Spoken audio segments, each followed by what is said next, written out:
Everyone, welcome back to my new blog video. সবাই কেমন আছেন? আশা করি সবাই ভালো আছেন, আমিও ভালো আছি। আজকে আমি আবারও চলে এসেছি কদমতলী লেক পারে ভিডিও বানানোর জন্য এবং ঘোরার জন্য, কারণ এখানকার বাতাসটা আমার অনেক পছন্দের। আর এই জায়গায় আসলে নিরিবিলি পরিবেশ ভালো লাগে।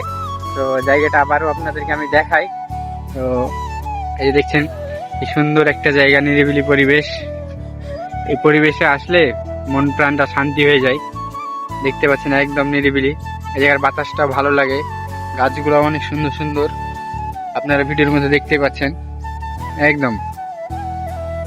এই পুলটা অনেক সুন্দর, পুলে দেখছেন কি সুন্দর পানি, পরিষ্কার পানি। সো বন্ধুরা, আজকের ভিডিও এই পর্যন্ত। ভিডিওটা কেমন হয়েছে তা অবশ্যই সবাই কমেন্ট বক্সে বলে যাবেন, এবং যারা আমার ফেসবুক পেজে ভিডিওটা দেখছেন তারা পেজটিকে ফলো করে দিবেন। আর যদি ইউটিউব থেকে ভিডিওটা দেখে থাকেন তাহলে ইউটিউব চ্যানেলটিকে সাবস্ক্রাইব করে দিবেন। ধন্যবাদ সবাইকে, ভালো থাকবেন। আসসালামু আলাইকুম।